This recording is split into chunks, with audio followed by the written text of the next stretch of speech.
ચાલો આપણે ટોપિકને સમજીએ હવે આયનીકરણ એન્થાલ્પી. તો આયનીકરણ એન્થાલ્પીનો એક સીધો કન્સેપ્ટ તમને પહેલાં સમજાવું. જેમ કદ નાનું માની લો કે મારી પાસે આ પરમાણુ છે, આનું કેન્દ્ર છે, આ બાહ્યતમ કક્ષાનો ઇલેક્ટ્રોન છે. જેટલું કદ નાનું હશે એટલું પ્લસ અને નેગેટિવ વચ્ચે આકર્ષણ વધુ. જેટલું આકર્ષણ વધુ હશે તેટલા જ ઇલેક્ટ્રોનને દૂર કરવા માટે, ઇલેક્ટ્રોનને દૂર કરી જે આયન બનાવવો છે એના માટેની ઉર્જા કેવી આપવી પડે? વધારે. હવે કદ મોટું હોય, કદ મોટું મીન્સ કે મને લાગે મારી પાસે આવું કંઈક કદ છે, અહીંનું કેન્દ્ર છે, અહીંયા ઇલેક્ટ્રોન છે. તો કદ જેટલું મોટું હોય તો પ્લસ અને માઇનસ વચ્ચેનું જે આકર્ષણ છે એ આકર્ષણ કેવું રહેવાનું? ઓછું રહેવાનું. ઓછું રહેવાનું માટે ઉર્જા કેવી આપવી પડશે? ઓછી આપવી પડશે. તો જેટલું કદ નાનું એટલી આયનીકરણ એન્થાલ્પી વધારે, જેટલું કદ મોટું એટલી આયનીકરણ ઉર્જા કેવી હશે? ઓછી હશે. વાત કરીએ ડી વિભાગ. તો ડી વિભાગમાં ડાબી બાજુથી જમણી તરફ જઈએ તેમ કદ ઘટે છે. ક્લિયર થાય છે? તો આવટમાં ડાબી બાજુથી જમણી તરફ જઈએ તેમ તેમ શું થાય છે? કદમાં ઘટાડો તમને જોવા મળશે. પણ આ જે ઘટાડો છે એ ઘટાડો તમને એક્ઝેક્ટલી જોવા નહીં મળશે. તો સમજો સ્કૂટી, વેન, કાર, મને, ફેંકો ની કોઈ જમીન ઉપર. ક્લિયર થાય છે? તો શબ્દ સમજો. તમે સ્કેન્ડિયમથી મેંગેનીઝ તરફ જશો, સ્કેન્ડિયમથી મેંગેનીઝ, તો કદ શું થશે? ઘટે. શબ્દ સમજો. સ્કેન્ડિયમથી મેંગેનીઝ તરફ જશો તેમ કદ ઘટે. ફેંકોની આ જે છે તેઓના કદ લગભગ કેવા છે? સરખા છે.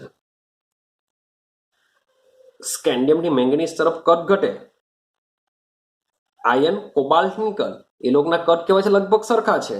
અને કોપરની ઝીંકની વાત કરીએ તો કોપર અને ઝીંકમાં પાછા કદ વધે છે. મીન્સ કે કોપર કરતા બી ઝીંકનું કદ કેવું હોય છે? વધારે હોય છે. તો આ રીતનું મીન્સ કે એક સરખું તમને વલણ જોવા મળતું નથી કદમાં. તો સ્કેન્ડિયમથી મેંગેનીઝ તરફ કદ ઘટે છે. આયન, કોબાલ્ટ, નિકલના કદ લગભગ ઇક્વલ જેવા છે અને સાથે સાથે કોપર કરતા ઝીંકનું કદ વધારે તમને જોવા મળશે. ચાલો હવે સમજીએ. જો આવું જો હોય, જો આ રીતના જો હોય તો એનો મતલબ એમ થાય કે કોપર અને ઝીંક કદ મોટા છે. તો કદ મોટા હોય તો આની આયનીકરણ એન્થાલ્પી કેવી હોવી જોઈએ? ઓછી હોવી જોઈએ. હા કે ના?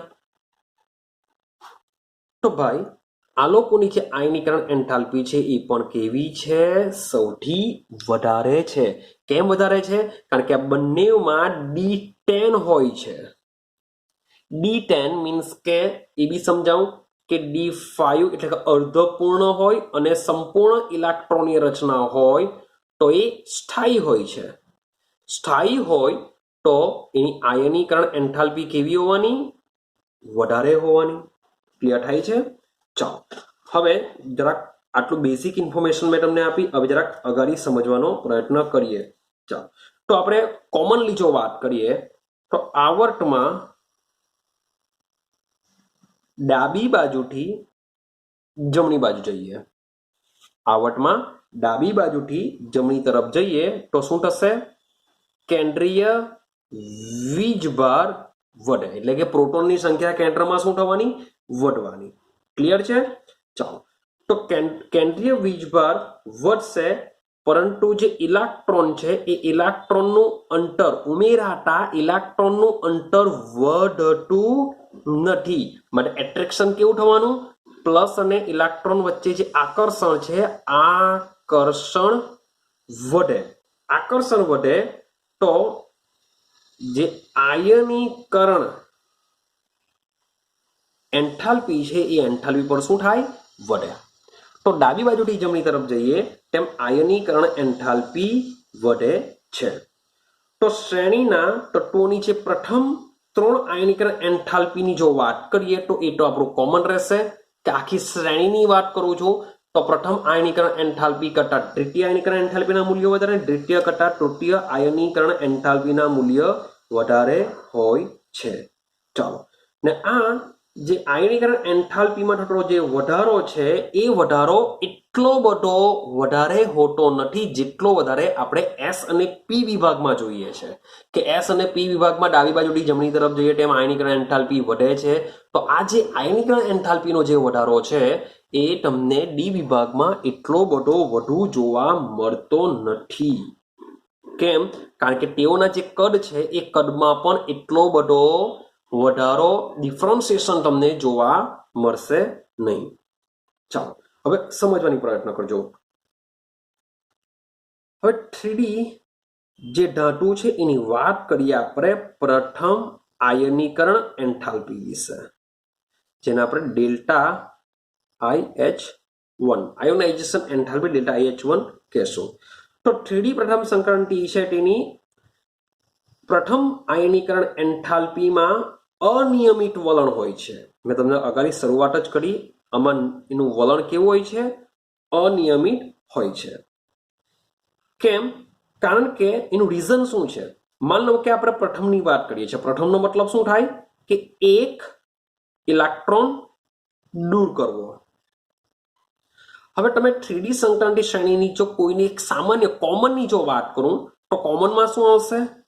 Argon 3D 4s. તો 4s માં મોટે ભાગે અહીંયા આપણે લખીએ છીએ 1 થી 2, અહીંયા લખીએ છીએ 1 થી 10. તો પ્રથમ આયનીકરણ એન્થાલ્પીની વાત કરીએ તો પ્રથમ આયનીકરણ એન્થાલ્પીની અંદર હંમેશા શું થશે? 4s માંથી ઇલેક્ટ્રોન દાખલ થશે. જે પ્રથમ ઇલેક્ટ્રોન છે એ પ્રથમ ઇલેક્ટ્રોન શામાંથી દૂર થશે? 4s માંથી દૂર થશે. ક્લિયર થાય છે? ચાલો, તો 4s માંથી દૂર થશે. પછી શામાંથી દૂર થાય? 3D માંથી. ભરાશે બી પહેલા 4s માં અને નીકળશે પણ 4s ની અંદરથી. આઈડિયા આવે છે? કેમ? કારણ કે 4s અને 3D કક્ષકની જે એ બે વચ્ચેની જે ઉર્જા છે એ ઉર્જાનો તફાવત કેવો છે? ઓછો છે. બંને વચ્ચે ઉર્જાનો તફાવત ઓછો છે. ચાલો, તો જ્યારે પણ ડી વિભાગના તત્વો આયન બનાવે છે, મીન્સ કે Sc+, Zn+2, Cu+, Fe+2, Fe+3, vote ever કંઈ બી જ્યારે આયન બનાવે છે ત્યારે સૌ પ્રથમ ઇલેક્ટ્રોન શામાંથી દૂર થશે? 4s માંથી દૂર થશે અને પછી શામાંથી દૂર થશે? ડી કક્ષકમાંથી દૂર થશે.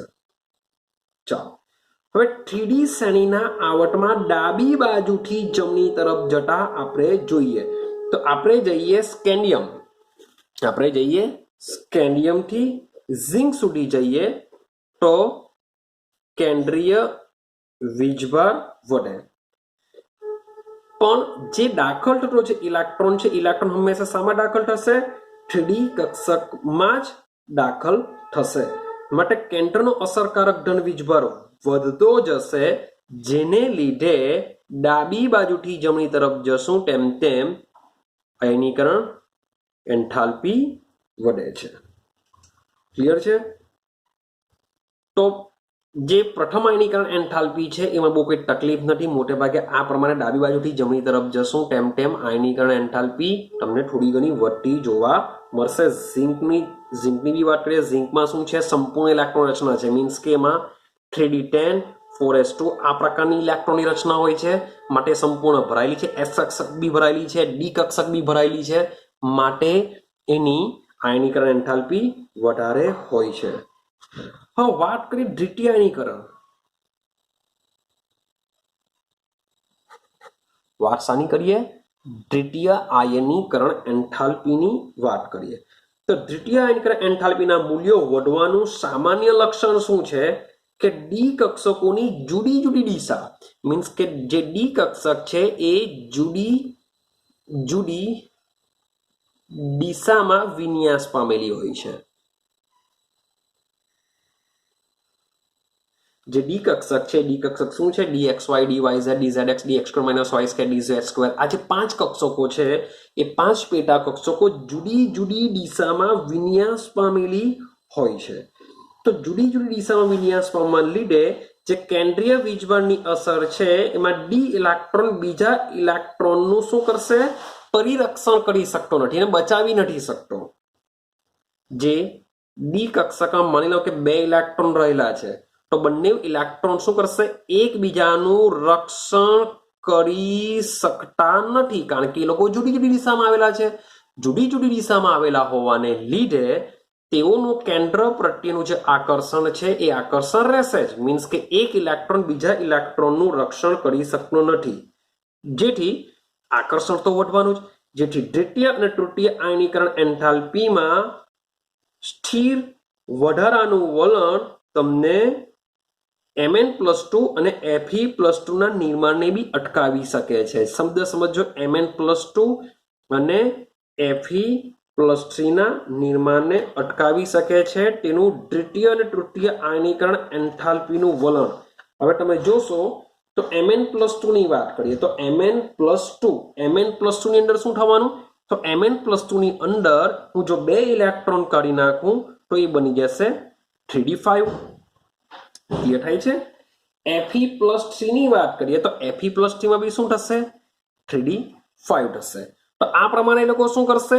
અર્ધપૂર્ણ રચનાને લીધે એ લોકો સ્થાયીત્વતા પ્રાપ્ત કરશે. માટે Mn શું કરશે? તૃતીય આયનીકરણ એન્થાલ્પી અવોઇડ કરશે. મીન્સ કે અર્ધપૂર્ણ રચના પ્રાપ્ત થાય છે, માટે એ અગાડી તૃતીય આયનીકરણ એન્થાલ્પીનું અટકાવશે. આ બંને કિસ્સામાં d5 ઇલેક્ટ્રોનેશન ધરાવે છે. તો આ પ્રકારના અટકાવ તે પછીની સંક્રાંતિ શ્રેણીના અનુવર્તી તત્વોમાં પણ આપણે જોઈ શકીશું કે જે તત્વોમાં d5 જેવી ઇલેક્ટ્રોનની રચના આવી જતી હોય તો ત્યાર પછીની આયનીકરણ એન્થાલ્પીમાં ખૂબ જ વધારો થાય છે, જે દૂર થઈ શકતું નથી. ક્લિયર થાય છે આટલું? તો હું જરાક પેજ હું જરાક ચેન્જ કરી નાખું, પાછો સમજાવું. તો Mn+2 Fe+3 ની વાત કરીએ, Mn+2 માં 3d5 આવશે, Fe+3 ની અંદર 3d5 આવશે. આ અર્ધપૂર્ણ રચના પ્રાપ્ત કરી છે, તો જે વધુ સ્થાયીત્વતા ધરાવે છે. માટે આમાંથી જો ઇલેક્ટ્રોનને દૂર કરવા હોય તો ખૂબ જ વધુ ઉર્જાની જરૂર પડશે. તો જ્યારે પણ તત્વોની આવી ઇલેક્ટ્રોનની રચના હોય છે તેના માટે ઉર્જા તમારે શું કરવું પડશે? વધુ આપવી પડશે. ચાલો હવે જરાક આગળ જઈએ, આપણે સમજો. માની લો કે ડી કક્ષકમાં ઇલેક્ટ્રોન છે 1 થી 10. તો આ જે ઇલેક્ટ્રોન છે એ ઇલેક્ટ્રોનની જે ગોઠવણી છે એ ગોઠવણી પર આયનીકરણ એન્થાલ્પી આધાર રાખે છે કે કેવી રીતના ડી કક્ષકમાં ઇલેક્ટ્રોન ગોઠવાયેલા છે એની ગોઠવણી પણ આયનીકરણ એન્થાલ્પી આધાર રાખે છે. તો સમજીએ 3 પોઈન્ટ પર આયનીકરણ એન્થાલ્પી આધાર રાખશે ડી કક્ષકની અંદર. પહેલો પોઈન્ટ છે કેન્દ્ર તરફ ઇલેક્ટ્રોનનું આકર્ષણ. આપણે અગાઉ જ વાત કરીને આવ્યા કે જેટલું પણ ઇલેક્ટ્રોનનું આકર્ષણ કેન્દ્ર તરફ વધુ હશે તેટલી જ આયનીકરણ એન્થાલ્પી કેવી હોવાની? વધારે હોવાની. બીજું, 2 ઇલેક્ટ્રોન વચ્ચેનું અપાકર્ષણ. તો ભાઈ ડી કક્ષકની અંદર માની લો કે આ રીતના 1 2 3 4 5 6 આ રીતના ભરાયેલું હોય તો થવાનું શું? તો આ ઇલેક્ટ્રોન શું કરશે? આ બંને ઇલેક્ટ્રોન અપાકર્ષણ કરશે. અપાકર્ષણ એટલે એકબીજાથી દૂર જવાના, એકબીજાથી દૂર જશે અને સાથે સાથે d5 જેવી ઇલેક્ટ્રોનની રચના મેળવવા માટે આ ઇલેક્ટ્રોન શું કરશે? સરળતાથી ગુમાવશે. આઈડિયા આવે છે? તો જે છઠ્ઠો ઇલેક્ટ્રોન છે એ ખૂબ જ ઇઝીલી નીકળી શકે છે. શા માટે ઇઝીલી નીકળી શકે? એક તો 2 ઇલેક્ટ્રોન વચ્ચે અપાકર્ષણ થશે, કેન્દ્રથી દૂર જશે એટલે કે આકર્ષણ ઘટે. સાથે સાથે d5 જેવી ઇલેક્ટ્રોનની રચના મેળવવા માટે પણ આયનીકરણ એન્થાલ્પી કેવી થઈ જશે? ઓછી થઈ જશે. એને કહેશું આપણે 2 ઇલેક્ટ્રોનનું અપાકર્ષણ. અને એક લાસ્ટ પોઈન્ટ છે એ સમજવા જેવો છે, એ છે વિનિમય ઉર્જા.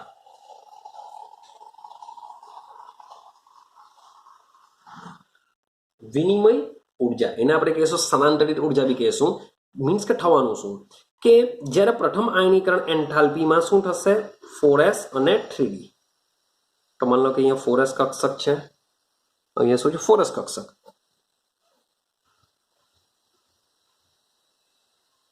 ચાલો આ માની લો કે 3d કક્ષક છે તો 4s આ રીતનું કંઈક છે, આવું કંઈક સમથિંગ હશે. ચાલો તો અહીંયાના 2 ઇલેક્ટ્રોન હતા તેમાંથી એક ઇલેક્ટ્રોન માની લો કે નીકળી ગયો છે. તો હવે આ ઇલેક્ટ્રોન શું કરી શકે, આ ઇલેક્ટ્રોન આ બાજુ બી ટ્રાન્સફર થઈ શકે, આ ઇલેક્ટ્રોન આ બાજુ ટ્રાન્સફર થઈ શકે. તો એને કહેશું આ ટ્રાન્સફર થવા માટેની જે જરૂરી ઉર્જા છે એને આપણે કહેશું વિનિમય ઉર્જા. કેમ આ ટ્રાન્સફર થઈ શકે? કારણ કે બંને કક્ષકો વચ્ચે ઉર્જાનો તફાવત ઓછો છે. તો આ ઇલેક્ટ્રોન શું કરશે 4s અને 3d ના આ ક્યારે થઈ શકે કે જ્યારે એક ઇલેક્ટ્રોન દૂર થઈ ગયેલો હોય ત્યારે 4s ના ઇલેક્ટ્રોન 3d માં, 3d ના ઇલેક્ટ્રોન 4s માં પોતાનું સ્થાન બદલી શકે છે. તો એના માટેની ઉર્જા શું કહેશું આપણે વિનિમય ઉર્જા અથવા એને આપણે સ્થાનાંતરિત ઉર્જા કહેશું. તો પહેલા 2 પોઈન્ટ છે એ 2 પોઈન્ટ તો તમને ઇઝીલી થોડીક આઈડિયા આવી જશે કે કેન્દ્ર તરફ ઇલેક્ટ્રોનનું આકર્ષણ વધારે હોય તો એન્થાલ્પી વધારે હશે, ઇલેક્ટ્રોનનું અપાકર્ષણ વધુ હોય તો એન્થાલ્પી ઓછી હશે. તો વિનિમય ઉર્જા શું છે તો સમજો. આ જે વિનિમય ઉર્જા છે એ વિનિમય ઉર્જા આપણે ક્યાં કન્સિડર કરીશું? સમશક્તિત્વપણામાં. હવે સમશક્તિત્વપણું મતલબ શું થાય કે ડી ની જે 5 પેટા કક્ષકો છે xy, yz, zx, x² - y² z², એટલે કે બધા જે 5 પેટા કક્ષકો છે એ 5 પેટા કક્ષકો શું છે સમશક્તિત્વપણું ધરાવે છે. હવે જે વિનિમય ઉર્જા છે એ આ બધામાં કામ કરશે. હવે જ્યારે આ જે 5 પેટા કક્ષકોની અંદર 5 પેટા કક્ષકોની અંદર સમાંતર સ્પિન હોય, સમાંતર સ્પિન એટલે કે બધા એક જ દિશામાં હોય, સમાંતર સ્પિન હોય તો કક્ષકની મહત્તમ એકલ ભરણી કે આ જે મહત્તમ એકલ ભરણી છે એમાં જે વિનિમય ઉર્જા છે એ વિનિમય ઉર્જા સૌથી ઓછી હોય. યાદ રાખજો કે જ્યારે પણ ડી કક્ષકમાં આ પ્રકારે ઇલેક્ટ્રોન ગોઠવાયેલા હોય ત્યારે એની ઉર્જા કેવી હોય છે? સૌથી ઓછી હોય છે. ઉર્જા સૌથી ઓછી હોય તો એની સ્થાયિત્વતા વધુ હોય. ઉર્જા સૌથી ઓછી હોય તો એની સ્થાયિત્વતા શું હોય? વધુ હોય. ક્લિયર થાય છે? તો વિનિમય ઉર્જામાં થતો ઘટાડો સ્થાયિત્વતા વધારે. આપણે એવું બી કહી શકીએ કે ઉર્જામાં થતો ઘટાડો, જેટલી પણ આ લોકો ઇલેક્ટ્રોન માટેની ઉર્જામાં ઘટાડો થતો જાય, ઉર્જામાં થતો ઘટાડો સ્થાયિત્વતા શું કરશે? વધારે છે. ઉર્જામાં થતો ઘટાડો સ્થાયિત્વતા વધારે છે. હવે આપણે એને એક્ઝામ્પલ દ્વારા જરાક સમજવાનો પ્રયત્ન કરીએ કે આ શું કહેવા માંગે છે, ઉર્જામાં કેવી રીતના ઘટાડો થશે, શું થશે. તો આ 3 પોઈન્ટ છે, મીન્સ કે 3 પોઈન્ટ છે. કેન્દ્ર તરફનું ઇલેક્ટ્રોનનું આકર્ષણ, 2 ઇલેક્ટ્રોનનું વચ્ચેનું અપાકર્ષણ, વિનિમય ઉર્જા. આ 3નો ઉપયોગ કરીને આયનીકરણ એન્થાલ્પી ડી વિભાગમાં કામ કરતી હોય છે. તો લાસ્ટ પોઈન્ટને સમજવાનો પ્રયત્ન કરીએ તો ઉર્જામાં થતો ઘટાડો. માની લો કે મારી પાસે D6 ઇલેક્ટ્રોનીય રચનામાં જે વિનિમય છે એ વિનિમય ઉર્જામાં ઘટાડો થશે કે નહીં થશે? તો D6 જે ઇલેક્ટ્રોન રચના છે, D6 નો મતલબ શું થાય?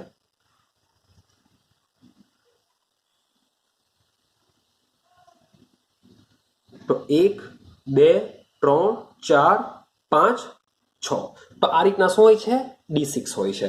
તો D6 ની અંદર જે મીન્સ કે મેં તમને કીધેલું છે કે આવી રીતના સૌથી ઓછી ઉર્જા હોય, પણ જો આવી રીતના 6 ઇલેક્ટ્રોન હોય તો એ વિનિમય ઉર્જામાં પણ ઘટાડો થતો નથી. મીન્સ કે એટલો બધો આમાં બી ઘટાડો તમને જોવા મળતો નથી. હવે વાત કરીએ, માની લઉં કે મારી પાસે Mn+ છે. તો Mn+ ની ઇલેક્ટ્રોનની રચના શું થવાની બાહ્યતમ કક્ષાની? 3d5 4s1 વાત કરીએ Cr પ્લસની ઇલેક્ટ્રોન રચનાની તો Cr પ્લસની ઇલેક્ટ્રોન રચના શું થવાની 3d5 4s0 તો વિચારીએ તો આ બેમાંથી કોની આયનીકરણ એન્થાલ્પી વધારે હશે કોની આયનીકરણ એન્થાલ્પી ઓછી હશે તો યાર સીધી સિમ્પલ વસ્તુ છે કે અહીંયા 3d5 છે એટલે કે એની જે ટ્રાન્સફર મીન્સ કે વિનિમય ઉર્જા છે વિનિમય ઉર્જા કેવી રહેવાની ઓછી રહેવાની વિનિમય ઉર્જા ઓછી રહેવાની એટલે કે સ્થાયિત્વતા વધારે એમ બી અર્ધપૂર્ણ છે સ્થાયિત્વતા વધારે તો આયનીકરણ એન્થાલ્પી પણ વધારે ક્લિયર જ્યારે આ શું કરશે 3d5 4s1 છે 3d5 અર્ધપૂર્ણ છે 4s1 છે તો આ શું કરશે ઇઝીલી એક ઇલેક્ટ્રોન ગુમાવી દેશે કેમ કે 3d5 બની જશે તો આ લોકો શું કરી શકે છે થોડીક ટ્રાન્સપોર્ટેશન ઉર્જા થોડીક આમાં વધારે જરૂર પડશે માટે આની આયનીકરણ એન્થાલ્પી કેવી રહેવાની ઓછી રહેવાની તો આવા કિસ્સામાં Cr+ ની આયનીકરણ એન્થાલ્પી Mn+ કરતા વધારે રહેશે ક્લિયર થાય છે તો તમે આયનીકરણ ઉર્જાની જગ્યાએ તમે અર્ધપૂર્ણ રચના બી યાદ રાખશો તો પણ તમે ઇઝીલી આને સોલ્વ કરી શકશો સેમ માની લો કે મારી પાસે વાત કરીએ મારી પાસે Fe+2 તો Fe+2 ની ઇલેક્ટ્રોન રચના જોઈએ તો 3d6 આવશે Fe+2 ની ઇલેક્ટ્રોન રચના શું છે 3d6 અને વાત કરું Mn+ તો Mn+ ની ઇલેક્ટ્રોન રચના શું થવાની સોરી Mn+2 લઈએ બંને +2 વાળા તો Mn+2 શું થવાની 3d5 તો હવે આ કિસ્સો જો તમે વિચારો તો શું થવાનું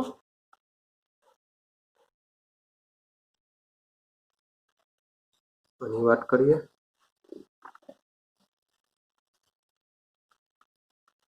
તો 6 ઇલેક્ટ્રોન 1 2 3 4 5 અહીંયા 6 રહેશે 1 2 3 4 5 તો જોઈએ તો આમાં વિનિમય ઉર્જા કેવી સૌથી ઓછી આમાં વિનિમય ઉર્જા કેવી થોડી ઘણી આના કરતા વધારે હશે તો સ્થાયિત્વતા કોની આની વધારે આની સ્થાયિત્વતા કેવી આના કરતા ઓછી તો સ્થાયિત્વતા વધારે હોય તો આયનીકરણ એન્થાલ્પી પણ કેવી વધારે આની કેવી ઓછી રહેશે તો આવા કિસ્સામાં Mn+2 ની આયનીકરણ એન્થાલ્પી Fe+2 કરતા કેવી હોય છે વધારે હોય છે ક્લિયર થાય છે પણ જો વાત કરીએ Mn+2 નું કમ્પેરિઝન માની લઉં કે હું Fe+3 સાથે કરું જે Mn+2 છે એનું કમ્પેરિઝન Fe+3 સાથે કરું તો Mn+2 મારું શું થવાનું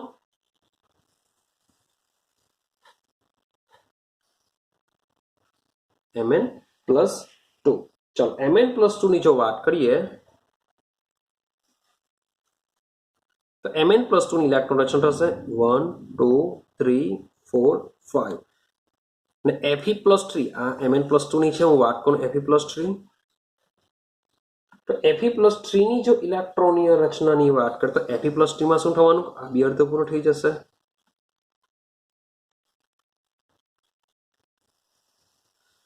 તો શું કરશો Mn+2 Fe+3 मीन्स के Mn+2 ની ઇલેક્ટ્રોન રચના 3d5 છે તેથી Fe+2 ની આયનીકરણ એન્થાલ્પી Mn+2 કરતા નીચી હોય છે એનું રીઝન આપણે અહીંયા જોયું કારણ કે Mn+2 માં 3d5 છે Fe+2 માં અહીંયા 6 ઇલેક્ટ્રોન આવશે માટે Mn+2 ની આયનીકરણ એન્થાલ્પી વધારે આવશે કમ્પેરિઝન ટુ Fe+2 કરતા પરંતુ Fe+2 ની હું વાત કરું તૃતીય આયનીકરણ એન્થાલ્પી હવે આવા કિસ્સામાં તો બંનેની સેમ છે તેમ છતાં મીન્સ કે આવું કમ્પેરિઝન તમને પૂછવાના નથી મે બી જો પૂછે તો આપણે થોડુંક કદ પર જશું પણ કદ કરતા બી જ્યારે આવું કમ્પેરિઝન બંનેની સેમ ઇલેક્ટ્રોન રચના આવશે મીન્સ કે આયનીકરણ એન્થાલ્પી બી કેવી રહેશે સેમ રહેશે પણ તો કમ્પેરિઝન હું માત્ર Mn+1 ની કરું તો Mn+1 ની કરું તો એક ઇલેક્ટ્રોન માન લો કે આમાં એડ કરી દઉં અથવા Mn ની કરીએ તો બે ઇલેક્ટ્રોન એડ કરી દઉં તો આવા કિસ્સામાં